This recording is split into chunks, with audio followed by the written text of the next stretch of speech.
brick, don't need a key. Free to take whatever they please. Stupid games people play, stupid prizes too insane. Refugees, banana trees. There's the bell, it's time for tea.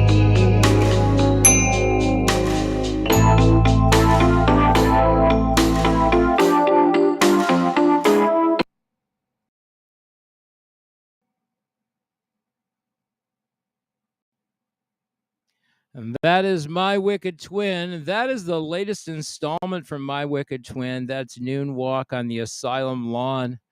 That was just a 2-minute clip from the video. That'll be coming out soon on our YouTube channel as well. That song will be dropping on May 24th on all streaming services and, of course, at IndieTunes.com, the home of all of our artist music. We were talking about that before the show in terms of where people need to go to find our artist music, and that is our website. Check it out. We've done some great revamps to it. It's worth your time and effort because every track can be streamed for free on the website. Try before you buy. That's right. Try before you buy, and it's only $1 a track, cheaper than a cup of coffee, and lasts you a lifetime. All right. Well, we got my co-host from the East Coast with the most, Sean McKenna from the podcast Barstools and Band Talk. He's broadcasting from his vehicle in an unknown location, so secret that he'd have to kill us if we were to ask him where he is. All right, Sean. Well, I'd never do that. Apparently, I'm doing it by candlelight too. I would never harm anybody. It looks like you've got the mugshot thing going on there, or driver's license. It's funny when you get your driver's license. They say look down at the floor where your feet go, and the second you look up, they take the picture every time. That's right. Yeah. They always take the most boring photographs. I'm gonna pop that up there. There you are. Yeah. And we've got a special guest waiting in the green room. Mark Horton, he's a whole lot of things. He's a producer. He's a musician. I guess a musician first, producer second, something like that. And a promoter. He's done a whole bunch of different things. You got a spiel? Who, me? Yeah. Sure. Yeah. I mean, Mark, I've known Mark now for, well, I mean, we went to opposite high schools together. I didn't really know him in high school, but he used to play in a band years ago called Cameras in Paris that used to play on the scene when I played on the scene. And then Mark did a smart thing that the rest of us didn't. When the band was kind of not doing so well, Mark started doing live sound. I mean, he can tell you more than I can the story, but I mean, he went out there and became one of the best live techs, not only in our area, but around, and he's worked with some heavy hitters. So he can obviously tell you a whole lot more about that than me, but Mark's he's done a lot, and he's seen done a lot. And he's done some great work with Michelle Ryder. Yep. They're continuing to produce music, and we'll talk about that tonight as well, and a whole bunch of other stuff. Well, without further ado, let's introduce our guest tonight, Mark. There he is. Hey, Mark. Hello. How you doing? Pretty good. How are you guys doing? Great. All right. So let's see if we. There we go. Are you in your office? Yeah. I was gonna say, is that the new office? Yeah. Yeah. So they're moving, so you can see he sounds like he's in a hockey rink. He's got a little bit of reverb on there. It's an empty boardroom. Yeah. It sounds like there's a little bit of reverb. Yeah, natural reverb going on there. Yeah. So we had a funny. We played on the weekend, and we were talking. And Mark was like, "Yeah, my new office is not going to become a dumping ground, so he's going to be very careful about setting his office up properly." Yep. Oh, wow. So, tell us a little bit about what you've been doing more recently. I mean, you've got a history steeped in music, right? Yeah, I've only been in the music business since I was a kid. I've just managed to jump from career to career, job to job as a musician or a technician or a tour manager. And now I'm working for an independent promoter, Sonic Concerts called, and yeah, and I'm back to playing and producing stuff. You know, I did some records back, 20 years ago, 20 plus years ago, and now I'm back to doing that stuff, back to where it started. Right. And so you and Sean was saying that you did a lot of live production for a number of years as well. Yeah, I toured either as a sound engineer or a tour manager from maybe 1996 till 2010 when I started working at Sonic Concerts. So yeah, I toured all over starting when I was 26 years old.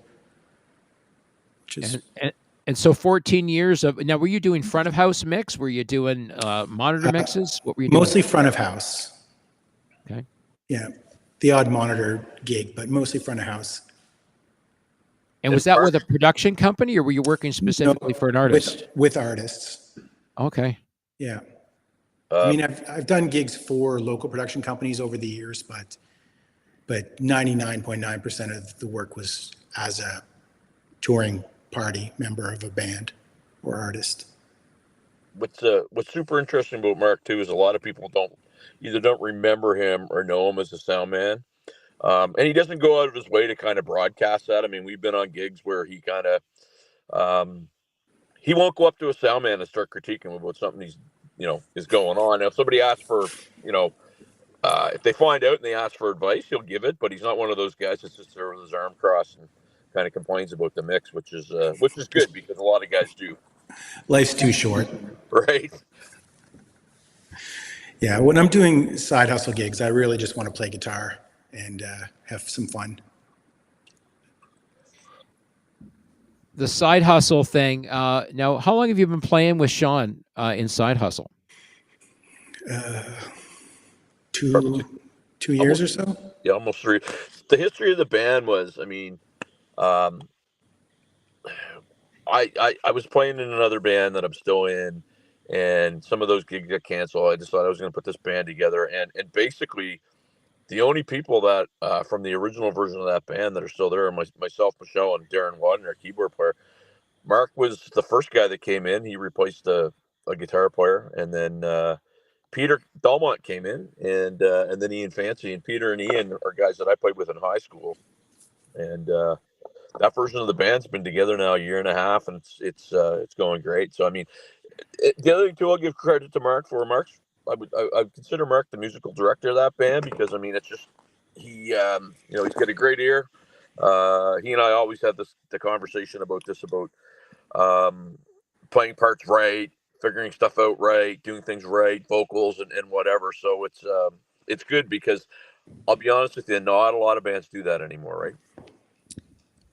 Yeah, I enjoyed playing more difficult songs. I figured if I'm in this band with good players and a lot of people, with a lot of singers, we might as well do some more difficult songs, more challenging songs. So we work them out like Styx tunes and Def Leppard tunes. We work them out very accurately and learn all the vocal harmonies. So it's a lot of fun, and people seem to like it.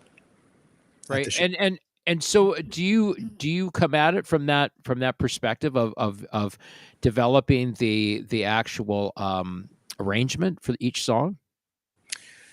Well, yeah, I mean, I just learn the songs, really in depth. I'm a little bit OCD with stuff, so I just sit there and learn every single part. Like I learn everyone's part. John's smiling. John is smiling. There's a story there. No, but it's good, because I mean, my other life is basically doing, playing in a band, doing some fill-in work, and everybody plays the same songs, and there's different versions of them. But I mean, you can kind of sometimes mail some stuff in, and I don't mean like, sit there and go up there and absolutely, bone a gig, but the stuff that we do, I mean, like, we're doing Journey and Styx and Toto and Def Leppard. And if you frig something up, it's out there, man. Like you can't cover it up, because it's vocals, it's playing, and so, when we're in rehearsal and we rehearse, well, we haven't lately just because of certain things, but we rehearse a lot, and, we might go over 1-2 songs a night, vocals and everything. And it's actually fun. It might sound boring, but it's fun to get all those parts together. Yeah, it's really rewarding. When we started working out, we worked a whole set of Styx tunes out. And, we would just sit there and run a chorus the best of times, 10 times in a row until it sounded how we wanted it to sound. Yeah, it's and if you're trying to capture that accuracy, I mean, and you're looking at attracting those listeners out to those live shows that you're playing at, then those people are going to be coming out to those shows expecting to hear the closest rendition of those songs. Yeah. There's an expectation there, right? Sure. And the songs are hard, so you have to make sure that you practice it even on your own. If the band's not going to rehearse, we have to practice on our own, because some of those Styx tunes, for instance, are quite difficult, and you have to remember all these little parts. And you can, I'm 54 now. I don't have the memory I did before. Yeah, I mean, and I mean, once you commit a lot of that to muscle memory, it makes it much easier. But it does take a while to commit it, right? To get it Sure, there. I haven't played cover tunes for years, and the band that I'm in, we do all original music. But we play a couple of gigs every summer, and we have to take the cobwebs off all the cover tunes. So for the last few weeks we've been getting together, it's like going all over all these, these cover tunes, and we do like Bryan Adams and all that stuff. And you're trying to remember, oh my God, oh yeah, there's this part and there's this part. Oh yeah, there's harmony leads here. Oh yeah, we got to get the harmony leads right. Yeah. And it is a daunting task, and you want to raise the bar fairly high, right? Because you're out there trying to attract people to come and see your shows. You guys are building a brand for yourselves. And I know you guys now are introducing Michelle's original music as part of your shows. Yeah. And that's a bit of a daunting task too, because that stuff is produced in the studio, and it's multi-tracked in the studio, and now you've got to take that whole multi-track, pull it apart, and replicate it to play it live. Yeah, the "Lie to Me" song that's out now, the backing vocals in the chorus were, I was a little nervous about those, because that's 18 vocals on the record. Right. So you're trying to figure, and so getting as many backups into the live version when you play it becomes a bit daunting to get it in a way that you guys are all happy with it, right? Yeah, for sure. And I would suspect that because you and Michelle co-produced that song, you guys are probably going to be very critical of making sure that it's pulled off as accurately as possible. Sure. I don't want to do it if we can't do a good job. Right. And we played "Lie to Me" for the second time live. I think it was the second time, but we played it on Friday night at a bar in Halifax, and then we played the next one, which is called "Closer to You," which you may have heard, Ken. I don't know. Yeah, I have heard it. And we all walked off the stage and we're like, "Holy friggin' crap!" Not only did they go over, people were. The second one they were singing along because I think they thought they knew what it was, because it's a very catchy ditty, right? But "Lie to Me," I mean, it's getting out there and people are hearing it, and people are actually singing along. And the girl that was actually in the video, the star of the video, was at the club that night when we played it. Standing right at the front. She was right in the front, and everybody's looking at her like they knew her, but they couldn't figure out why they knew her. And both of the songs went over amazingly well. And to your point, I mean, Darren carried a big brick, and that night, because he was handling all the high stuff, and and he was the one that said, "Let's do it," knowing that it would be probably a lot of work for him. So kudos there. Yeah, and he has a lot of keyboard parts to cover at the same time. We've been trying to get people used to the song "Lie to Me," because when you guys are out there playing it live, we want people to know the lyrics to the songs. I think that probably what would be helpful in that regard is just that whole thing is that getting the lyrics out in front of people so that they can learn the song and sing it. Nothing's greater than playing a live gig and all of a sudden there's a whole bunch of people singing your song. Yeah. Well, that happened Friday night. It was very, and I mean that particular bar that we play, Randy Urquhart, who mixes us there, he's been playing that song like crazy. He plays it every weekend. Yeah, I he had a have to believe pre-release that had version. something to do with it, right? Yeah, I mean, I was thinking, one of the things that we could probably do is do up another video of "Lie to Me" that actually just has the lyrics on Yeah, there's some channels I might have to go through first. it.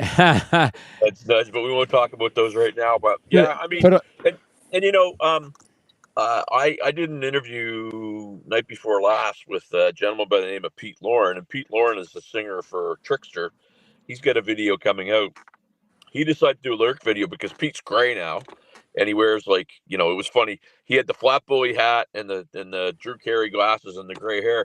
He didn't want to appear in the video because he was worried about people kind of perceiving him as different than what he was when he was 20 years old and had the long hair.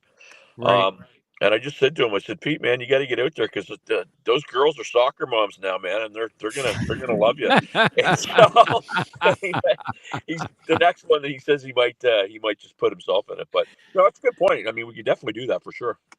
Yeah, I honestly think that these days lyric videos really help because they help people to learn the song, especially songs like that are fun to sing. It's a fun song. It's got lots of energy, and I think that people can identify with the lyrics in the song as well. I mean, it is a well written song. It's got some great lyrics, got some great hooks in it as well. Terry McDonald says, "Woot, Mark." Yeah, Terry works with me. There you go. Hi, Terry.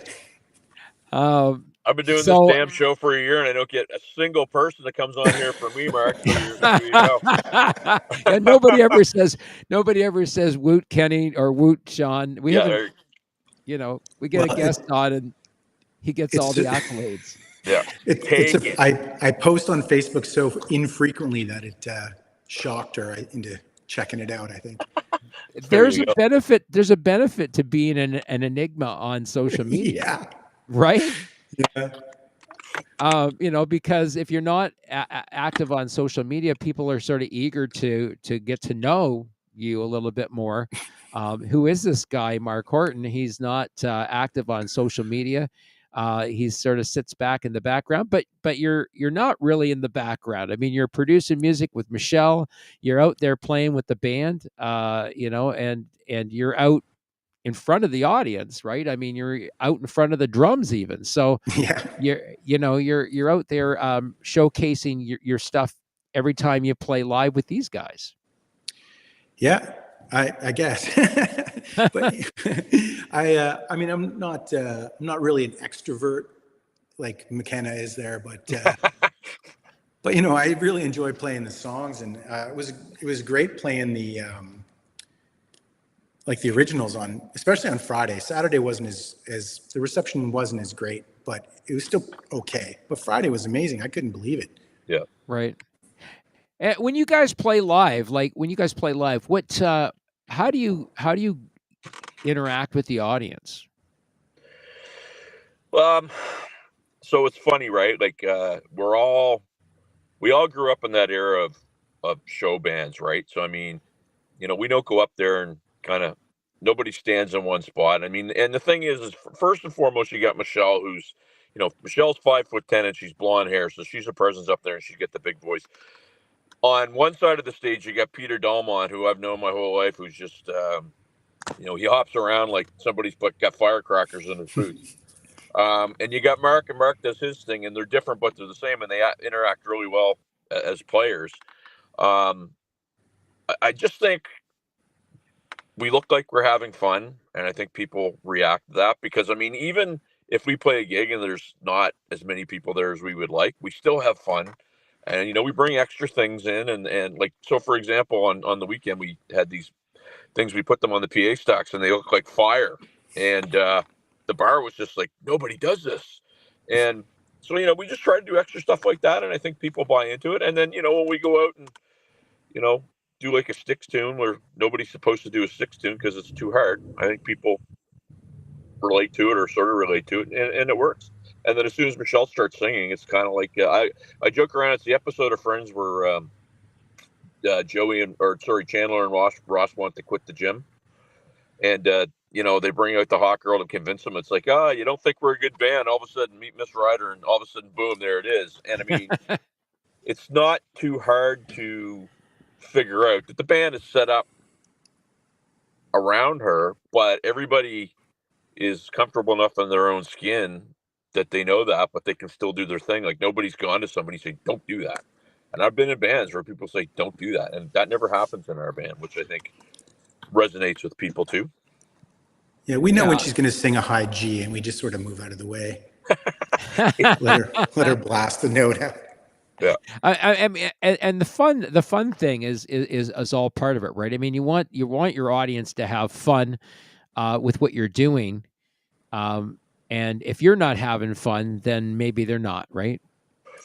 Yeah, that's a good point. Totally. And I mean, we always try to do that. I mean, even the sound checks are fun. Like, I mean, I'll give you a funny example. So we were doing a show. I have my tablet that we use for the click track, and Mark runs our in-ears, and Mark, I can't hear my tablet. I can't hear my tablet. I can't. Everybody else, I can't hear my tablet. What the freak's going on? 10 minutes of holding the show up, and I forgot to plug it in. And I wouldn't say that was one time either. Yeah, and it wasn't one time, and so user error. Yeah, replace user tested okay, but rest assured that's something that because Mark says I'm an extrovert, sort of, but I'm not really a people person like people would think. So, but I'm OCD and I'm ADD and I forget things, and it's like if I drop something, wherever I dropped it, it stays. So that could be fun in a sound check sometimes, right? Right.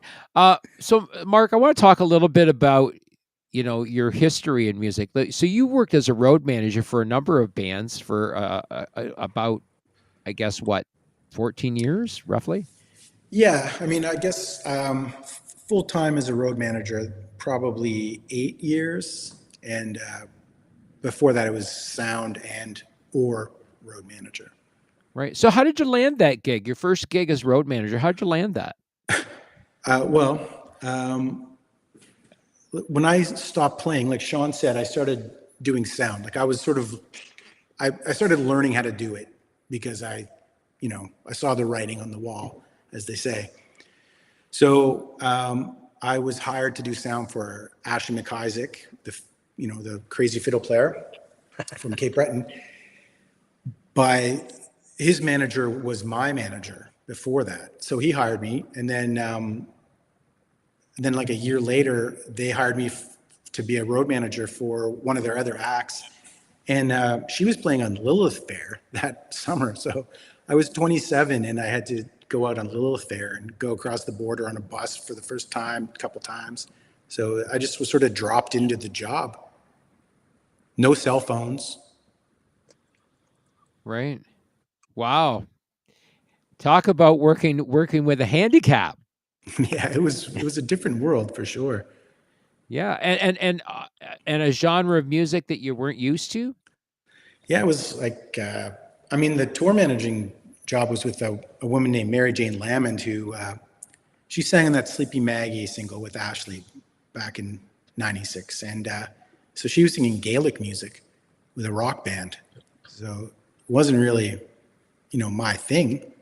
I was, I grew up listening to Rat and Iron Maiden, so fiddle music wasn't really my thing at all. But I ended up doing a lot of fiddle music acts over the years. Wow.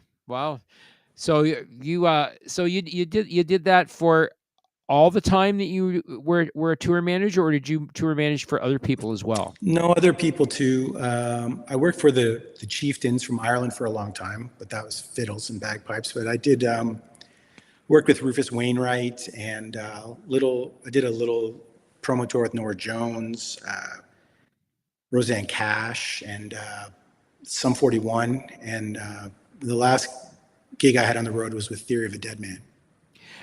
And how did those things come together for you? Like, were you on some sort of roster where you were known for doing this kind of work, or what? Well, sort of. I mean, your name gets passed around, and sometimes an agent will recommend you, or it'll be the same management company. I mean, the Chieftains, which was my first sort of like big international gig, what happened is Ashley opened for them on a summer tour in 1996, and then in 1998, their tour manager asked if I wanted to come out on the road with him, and that's how that happened. And then I was introduced to the Feldman agency, Macklem Feldman Management, and sometimes they would send me out with acts that they were trying to sign. I think they were trying to sign Rufus Wainwright, and they sent me out sort of as a ringer to try and, bring him to their company, but then he ended up going somewhere else. But then, then you make that connection, and then someone else hires you for something else Right. through that. What was the most difficult thing about being a road manager? I mean, managing personalities can be difficult. With the Chieftains, when I started being their road manager, I mean, they were all older than my parents, and I was, kind of, people get cranky on the road, and, you're dealing with that kind of thing with people who are older than your parents, and you're telling them what to do. It felt weird sometimes. No doubt, no doubt. Yeah. And how did they accept that from you when you had to sort of lay the law down? Sure. Yeah, for sure. That's a thing. Artists hire tour managers or road managers to be their boss. Like, you work for them, but they're hiring you to be the boss. So if you tell them, we need to leave, the bus needs to leave at 2 a.m., they usually don't question you. They just make sure they're on the bus at 2 a.m. so you can leave. Right. Yeah. Right. So you probably had to make some really tough decisions during those times as well. Sometimes, I mean, a lot of it is, especially on a long tour, a lot of it is the same, where you get used to what the band wants and what has to be done, and you figure it out. We need hotels on this day. We need the bus has to leave at this time, this day. You figure it out. So And who negotiated the riders for the bands? Was that the actual management themselves? yeah, the riders, I mean, usually what happens is a rider will be drawn up by the tour manager or production manager and the band, and then sent to management and the agent. And then when a show's contracted, that's what is sent out. A lot of times most times what happens is the agents just end up with an old version, and then that gets sent out. So when you're advancing, you have to always make sure that you have the current rider. And that's what I do now. If I'm advancing as a promoter with a band, like, can you send me your current rider so that I can make sure that I have the right stuff?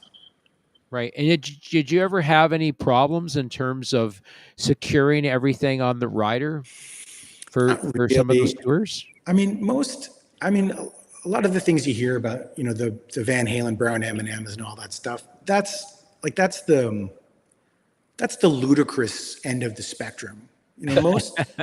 Most riders are not like that. It's really what you need. We need this much beer, we need this much. And if the show's not doing well, often, if someone says, look, the show's not doing well, can we cut some of this back? People do, usually. Right. It's not going to kill anyone's tour if they are down 12 beers at one show. Right. Especially when their bus is probably full of beer.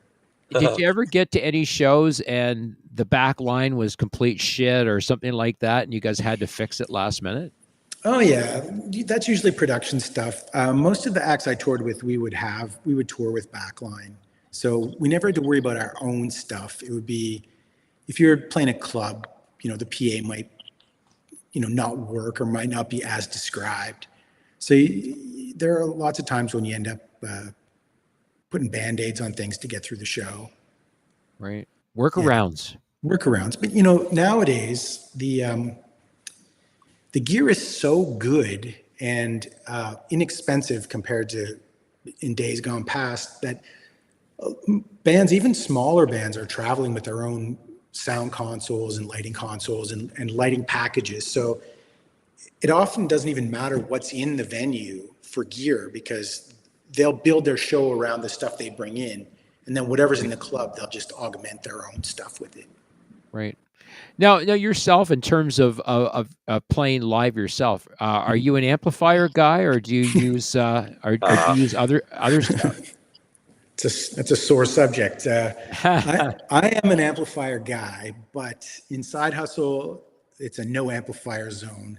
We use in-ears and modeling amps, so no amps. But I play in another band that where I play a very, very loud amplifier on stage. Right. And what's your preference? You can't beat the feel of that amp shaking your jeans. It's a special feeling. Right. Right. I mean, I mean, that's always the challenge, though, for the front of house guy for Sure, doing yeah, doing sound, right? The guitar player that has to crank it up to 11. Yeah. You know, and I remember doing front of house sound, and you know, the guitar player going, "You don't have me coming through the PA." I said, "Stand out here. I don't need you coming out No. the PA. You're so freaking loud." Right. And this bass player, same thing. It's like, "You don't have me coming through the PA." I said, "You're playing an Ampeg stack. Yeah, It you don't need to be it in the PA. it's loud. It's loud enough, right?" And the poor drummer, he's like, "I can't hear anything." Yeah. You know, I'm like, "Turn your amps down, boys. Then we'll put some of that through the PA so that your drummer can hear." Yeah. Right. Well, there's none of that at a Side Hustle gig, that's for sure. There's nothing coming Yeah, off because the stage. that's all through modeling, right? Yeah. There's no speakers on stage at all. Wow. Yeah. So what do you guys do for setup when you guys play live now? Because you don't have amplifiers and all that stuff as part of your backdrop. What do you do to take up that space? We put All people kinds of there. stuff. There's 6 of us on stage if everybody's there. Yeah. We bring in a lot of props, like we got a lot of drape that we bring in and backdrops. You know, there's different sorts of things like that. And the thing I will say, um, I are I was never a good sound check guy. It was just years of playing in bars where people would complain if you were sound checking at lunchtime.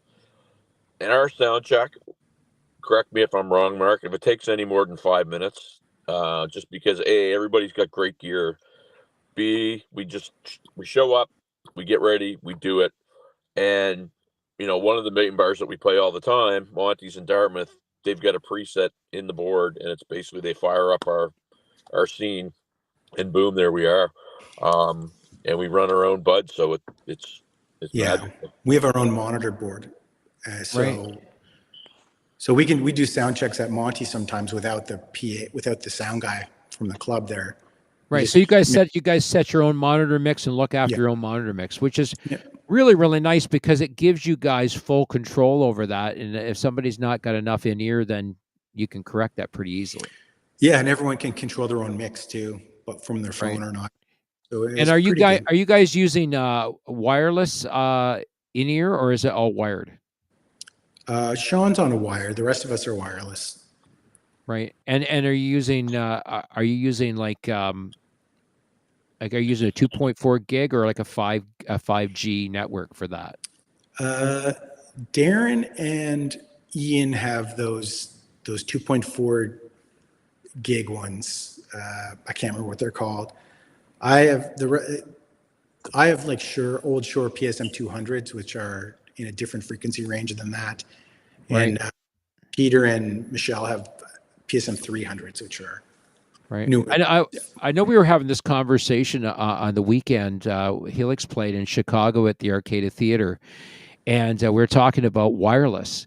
And 2.4G actually has problems on some shows Sure. because of all of the other interference that can cut into that signal.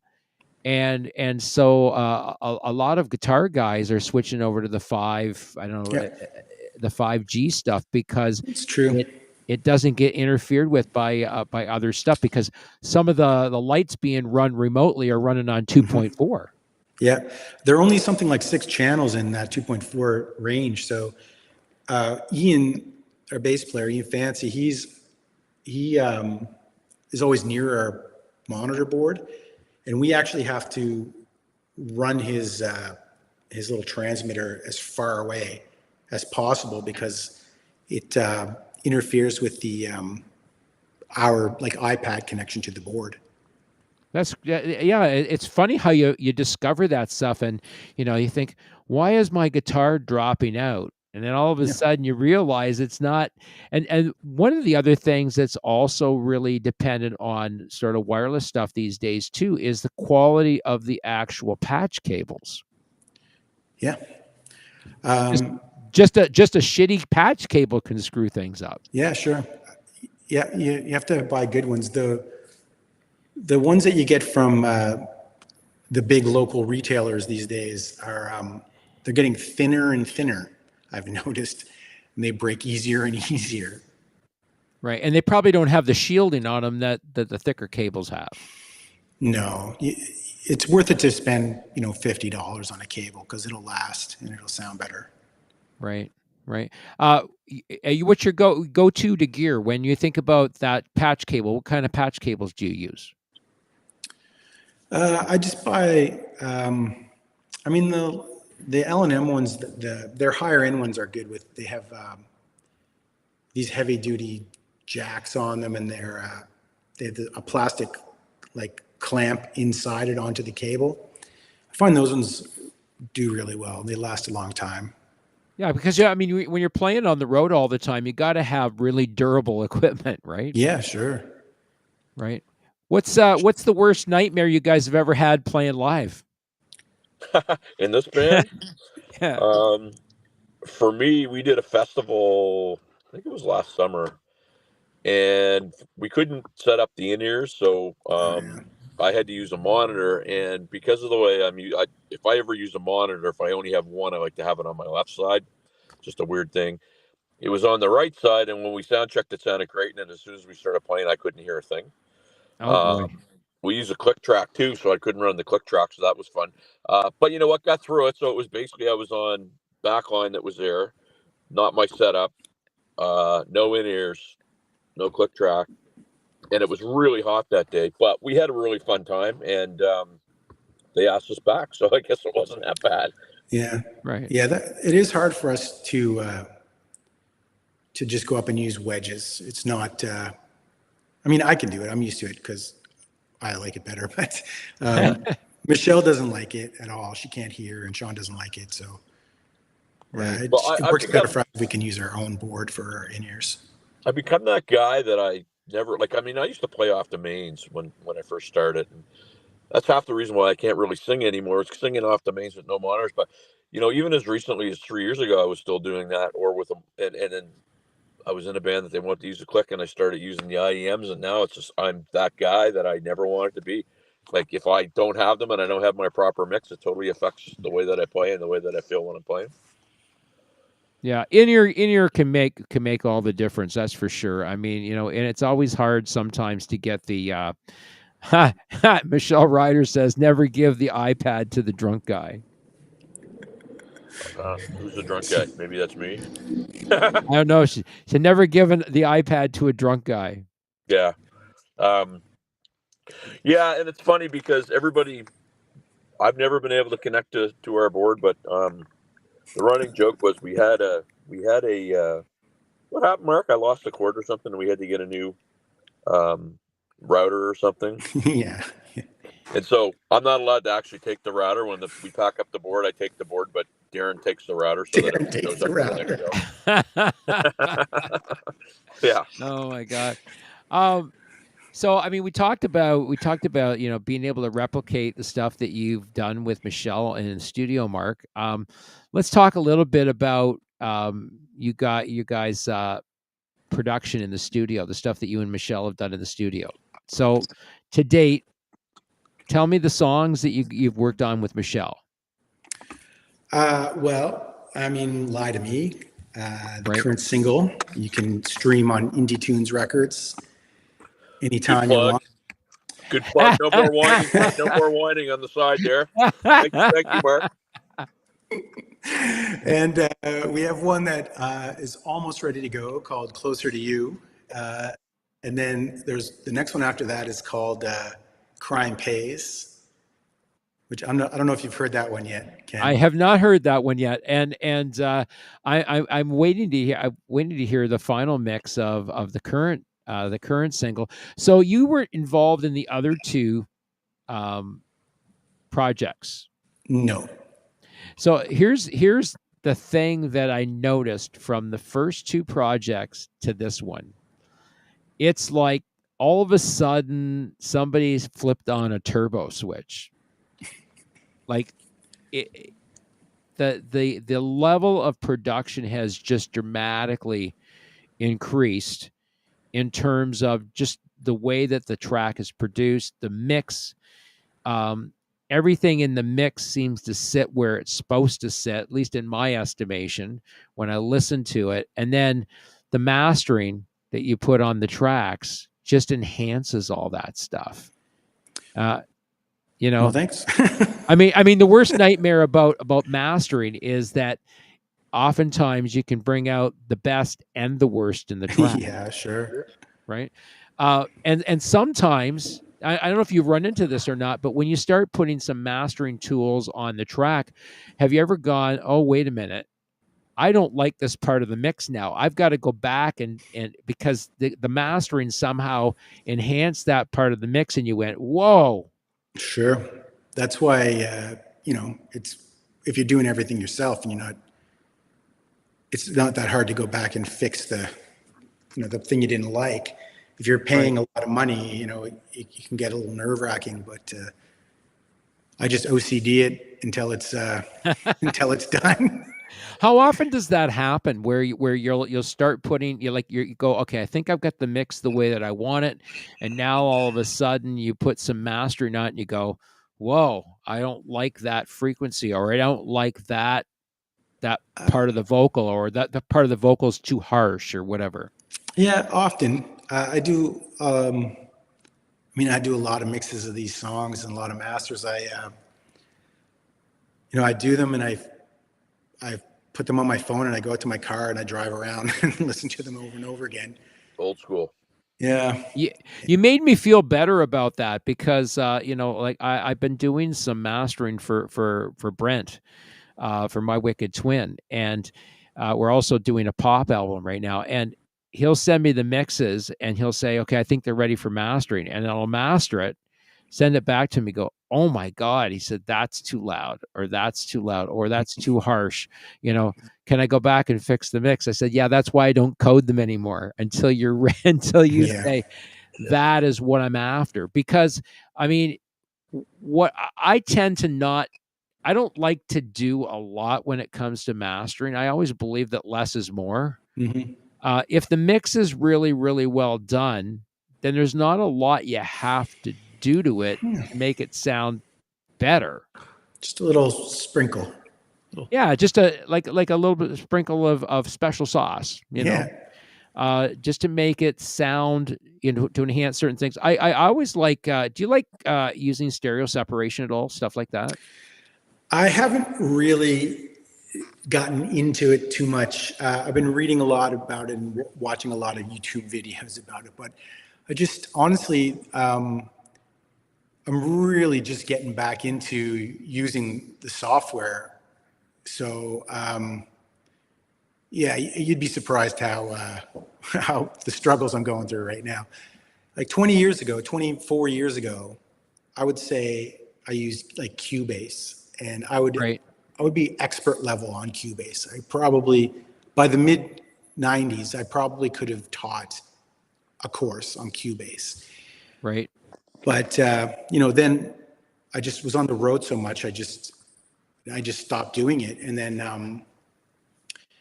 and now I'm using Logic, and I'm just sort of, relearning it. It's so different. Things that used to take me a whole day to do with extra software and workarounds and tweaks, now is just like Control X, Y, Z, and then it's already automatically done. It's really, Yeah, I mean, automation has done a lot of great things there, right? oh yeah. Yeah, in terms of being able to, automate certain parts of the track where you're not having to go dit, dit, dit, dit, dit, dit, dit, dit. It automatically will automate that particular plugin to the whole track. Yeah, it's crazy. Yeah, that's what I found, and what I find is that when I open up tracks for people, because sometimes I find that the mix is so tight that there's not enough dynamic range in it. It's almost like the dynamic range has been squeezed out of the track. Yeah. And I mean, compression can do that. There's a whole lot of other things that can do that. But I find that sometimes when I open up the track, people go, "Oh, it sounds like you put reverb on that." I'm like, "No, it's whatever reverb you already have on there. It's just as I open up the track, the reverb, whatever's in there, becomes a little more enhanced." And it's actually in your mix. You just can't hear it because you put the mix so tight, you can't hear those effects. And now, because of the mastering I'm putting on the track, you can actually hear that effect a little bit more. And maybe in your mix, you actually have too much of that effect. And that's what Brent hears. He's got a good ear for that stuff, but he also has hearing loss in his left ear because for all those years that he didn't wear hearing protection, standing next to the crash cymbal, right, it That'll caused do it. caused him left ear hearing loss. So I said, some of the stuff is not being able to hear it, right? Yeah, sure.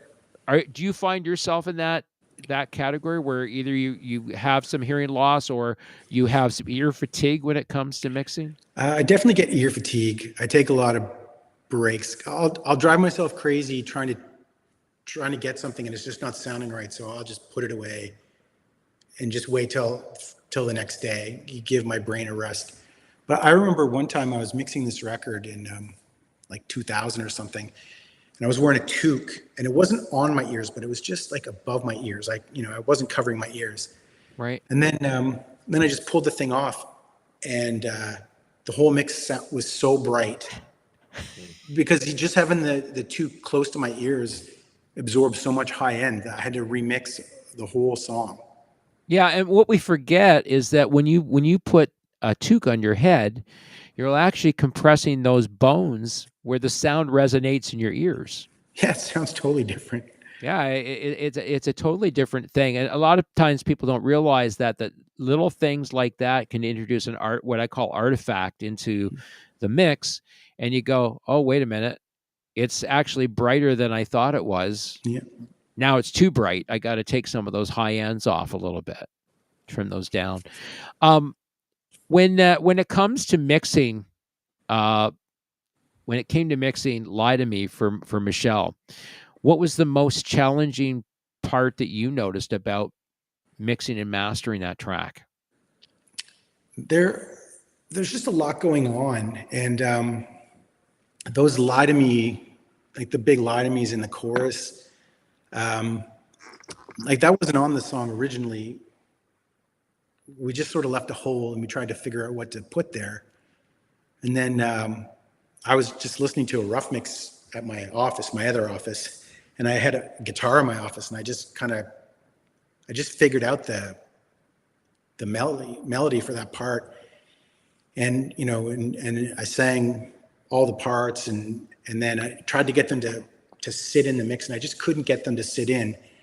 And then when we were actually recording the lead vocals for the next single, "Closer to You," I got Michelle to sing those same parts again that I sang, and she did it like no problem, of course. And then as soon as she did that and we had the blend of the voices, I could get it to sit into the mix a lot better.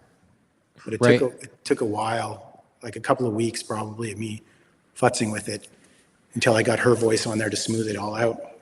Right. So, and when you think about this, like working with someone like Michelle, who's got a powerhouse of vocal, you want that vocal to be showcased, right? Yeah, for sure. And where do you like it to sit on the mix? Do you like it to sit right on top of the mix?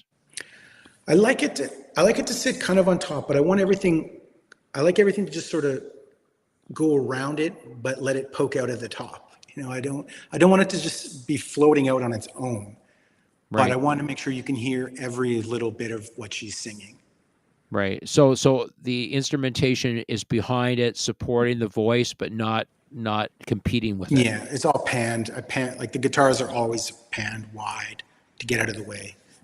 And Right. yeah, and yeah, I just try and keep everything out of the way, but make sure it's supported properly. Right. Excellent. Yeah, I mean it is, if no one's heard this song "Lie to Me," you really should listen to it, because not only is it well performed, it's really, really well produced.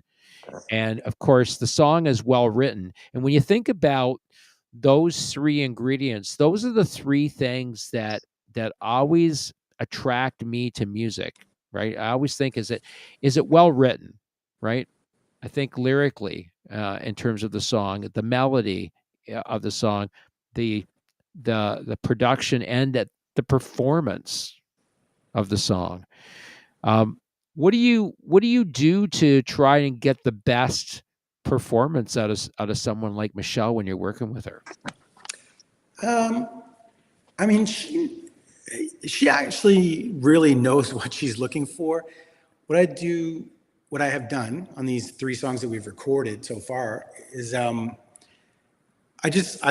we go through it one time, she sings it, and then we sort of figure out where she can maybe tighten up some words, like maybe lose some syllables, and we just talk about it, and then I get her to sing it again and again and again. And usually after we've gone through it, say maybe 4 or 5 times, she sort of has the part's pretty tight at that point.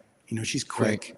She writes lyrics really fast. She can, if I say this part's, not really fitting here, she rewrites lyrics on the spot that are great.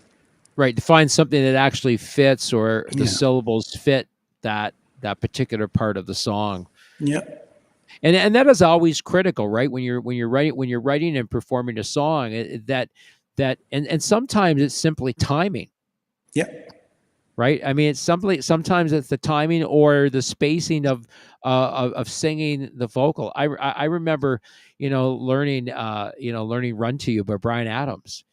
There's a very specific way that he sings that song, and when I first learned it, I'm like, I'm not quite getting it. I always found that I was a little behind or a little ahead in parts because it's the phrasing. Yeah. Right. I mean, phrasing is extremely important when it comes to laying vocals down in a track like that. Yeah, sure. There, going into one of the choruses, she, the last word of the pre-chorus, I guess, sort of swoops into the first line of the chorus, and that was something that we just talked about. We're like, why don't you just swoop this word into this word, and that way you don't have to stop and start again. The phrasing will be smoother, and it'll sound different from the first time we do it. Right. And sometimes it's also too making sure that those musical notes and the voice is matching those musical notes, because if there's that slight dissonance when the music is changing and the vocal isn't changing with it, can Yeah. create a sound that it sounds like when something's off. Either the music is off or the vocal is off, or it's flat, and it's not really flat, it's just not in time with the actual music itself. Yeah, and you end up singing over the wrong chord or something. Yeah.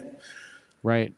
And that's always a challenging part when you're writing this way, because did you guys find that there was back and forth between you guys when it came to that? Yeah, a little bit. I mean, how it's been working, I mean, I'll just go back a bit. I've been in 2 bands with Michelle now, and when I would play something in practice, just goofing around or warming up, I could see the things that I thought sort of lit her up. I could see her get a little excited about what I was playing.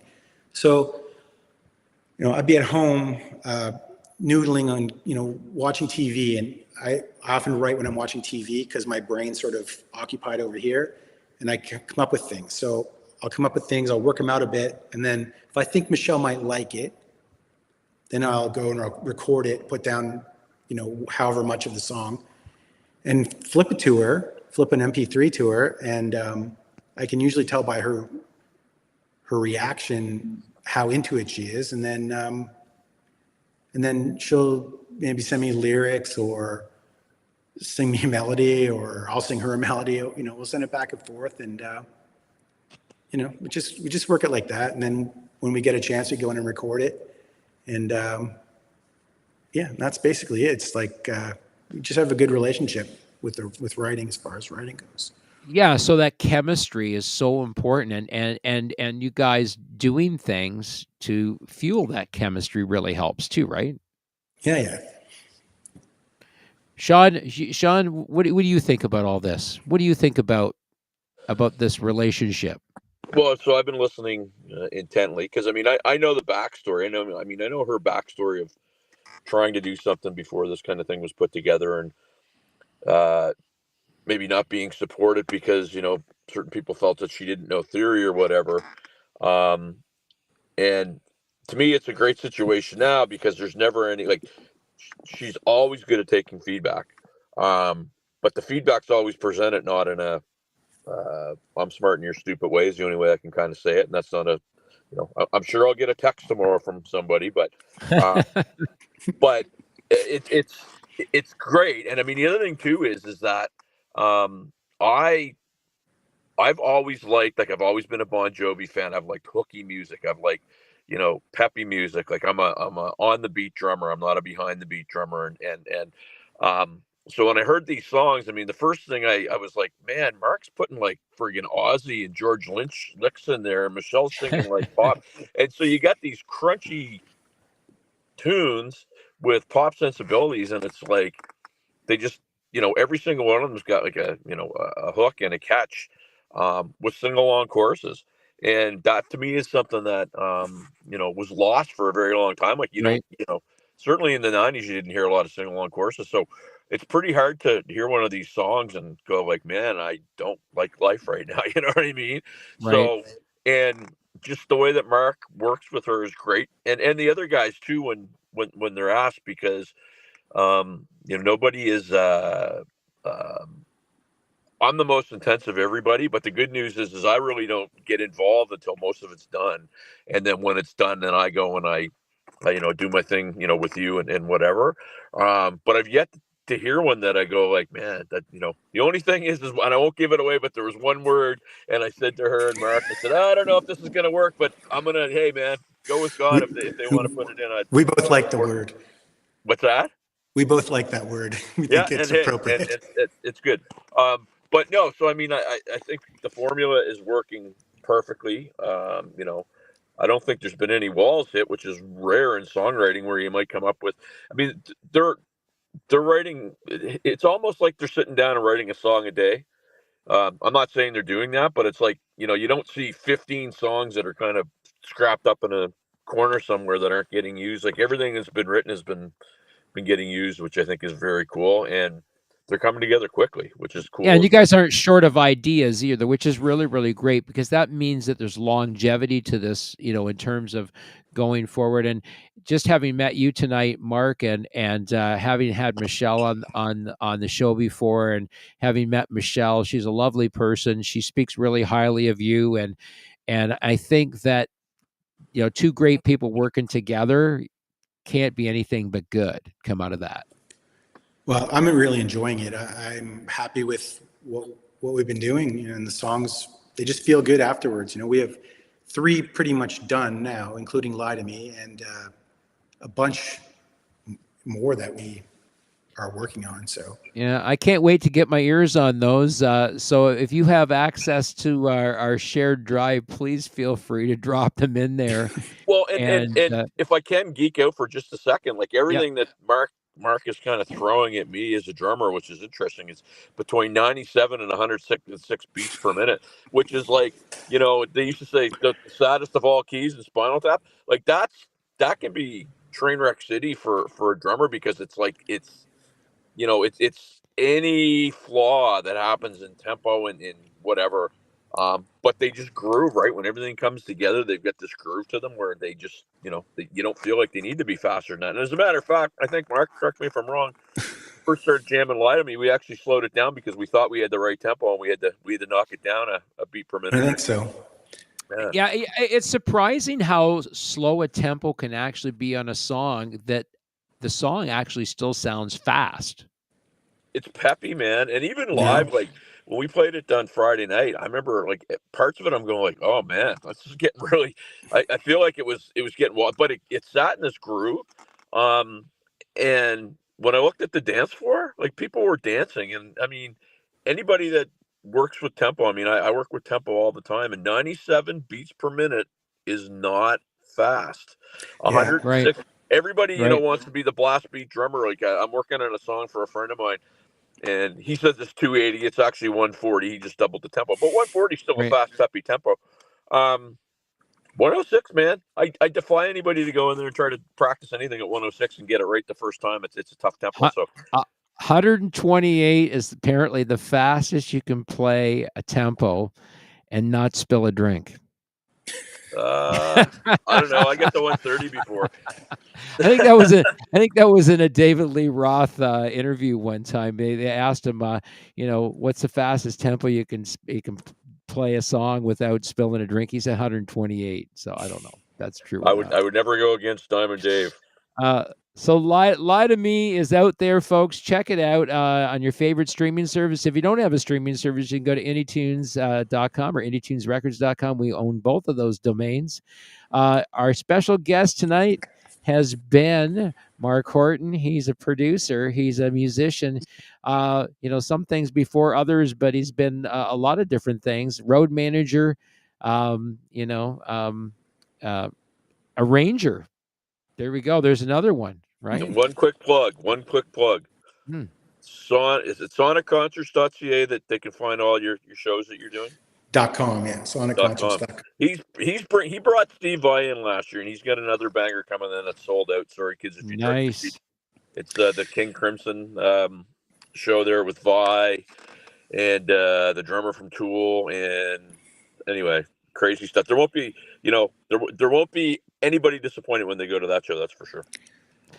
No, well, I want to thank you guys for joining us tonight. I feel like we just, whenever we bring in a guest on this show, I always feel like we just scratch the surface of these things. And probably down the road, we'll have to have you back on the show, Mark, after we get a couple more tunes out there, because there'll be more for us to talk about in terms of those tunes and see how well they're doing. You guys have already set the bar high with Lie to Me. Next song out is going to be Closer to You.